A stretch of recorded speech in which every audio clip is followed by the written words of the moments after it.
In October of 1993, Michael Jordan, the greatest basketball player in the world, suddenly retired. To many, this is the most unexpected and shocking event in NBA history. And in February of 1994, MJ signed a contract to play baseball for the Birmingham Barons, the AA affiliate of the Chicago White Sox. But why? Why did Michael Jordan retire to go play baseball? Michael Jordan was the greatest, and there's no debate about that. Here's a list of his major accomplishments at the time of his retirement in 1993. He had won 3 straight championships with the Bulls, and he led the iconic 1992 Dream Team to Olympic gold. And he was only 30 years old. And for many athletes, including MJ, being only 30 years old is the prime of your career. Not many athletes, if any, would choose to walk away from the game so young for any reason other than injuries. So why did he retire? A major reason is the tragedy that struck on July 23, 1993. Michael's father, James Jordan, went missing 9 days before his 57th birthday. He was missing for 21 days before his body was found. He had been shot in the chest and killed. As you can imagine, the death of his father hit Michael very hard. And that is the reason many cite as to why Michael retired. You could argue that retiring and going to play baseball was a form of grief for Michael. But the reason he told the media was not because of his father's passing, but because of his passion for the game.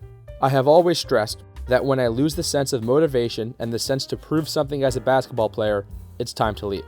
I never wanted to leave when my skills started to diminish, because that's when I'd feel the foot on my back pushing me out the door. My skills are still good.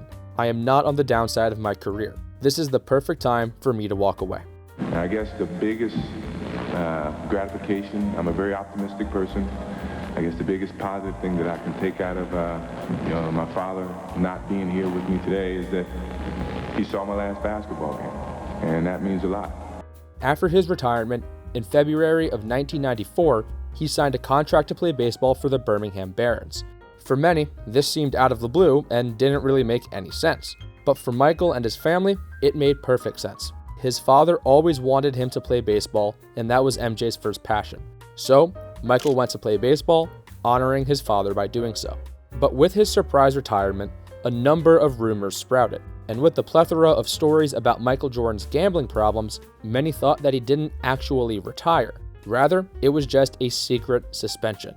MJ was known to be fond of gambling, but as he put it, he didn't have a gambling problem, he had a competition problem. In 1992, Jordan testified to federal court about a $50,000 check he wrote to James Slim Bowler, a convicted drug dealer and gambler. At first, MJ said that he was just paying off a loan.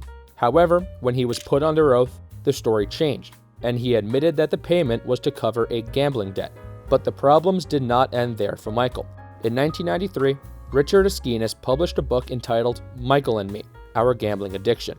In the book, he claimed that Michael had owed him $1.2 million. Also, Michael had gone down to Atlantic City during the Bulls series with the Knicks in the 1993 playoffs. Because of all these stories, many theorized that Michael was betting on basketball games, and thus, when he retired, conspirators said that his retirement was just a secret suspension. To be clear, this was certainly not the case. There is zero evidence to prove that this was a secret suspension.